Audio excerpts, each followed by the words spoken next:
അങ്ങനെ റസ്മിൻ ഭായ് തീരുമാനമായിരിക്കുകയാണ്. അങ്ങനെ big boss ഹൗസിൽ നിന്നും പുറത്തു പോയിരിക്കുകയാണ്. അവളോട് ചോദിക്കുന്നുണ്ടായിരുന്നു, ഇനി ആരെ സപ്പോർട്ട് ചെയ്യാനാണ് താല്പര്യം എന്ന് ചോദിക്കുന്നുണ്ടായിരുന്നു. അപ്പോൾ അത് വല്ലാത്തൊരു ചോദ്യമായല്ലോ എന്ന് പറഞ്ഞ് ചിരിച്ച് പറയുന്നുണ്ടായിരുന്നു. അത് പറയാൻ പറ്റില്ല, അത് ഞാൻ പറയില്ല എന്നതായിരുന്നു പറഞ്ഞിട്ടുണ്ടായിരുന്നത്.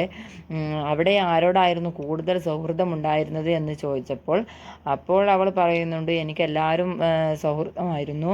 നോറയും ജാസ്മിനും അപ്സരയും അഭിഷേകും ശ്രീതും അങ്ങനെ എല്ലാവരെയും എടുത്തെടുത്ത് പറയുന്നുണ്ടായിരുന്നു. എല്ലാവരോടും ഒരുപോലെ സൗഹൃദമുണ്ടായിരുന്നു എന്ന് പറയുന്നുണ്ടായിരുന്നു. വീണ്ടും പിന്നീടായിരുന്നു ആ ഒരു ചോദ്യം. ജാസ്മിൻ്റെ ഫാമിലിയും ജാസ്മിൻ്റെ ഉപ്പയും ഉമ്മയും വന്നിട്ട് അവരുടെ കയ്യിൽ നിന്നും മാലയും ഫോട്ടോയും മേടിച്ച് വെച്ചത്, അതിനെപ്പറ്റി എന്താണ് പറയാനുള്ളത്, അങ്ങനെയൊക്കെ നടന്നോ എന്ന് ചോദിച്ചു. അപ്പോൾ അവൾ പറയുന്നത്, വണ്ടി വന്നില്ലേ എന്ന് ചോദിച്ച് ചിരിച്ച് ഒരു ചിരിയിൽ ഒതുക്കുകയായിരുന്നു. അതിന് ഉത്തരം ഒന്നും തന്നെ പറഞ്ഞിട്ടുണ്ടായിരുന്നില്ല. ജാസ്മിനെക്കുറിച്ച് ചോദിച്ച പല ചോദ്യങ്ങൾക്കും അവൾ ഉത്തരം നൽകിയിട്ടുണ്ടായിരുന്നില്ല.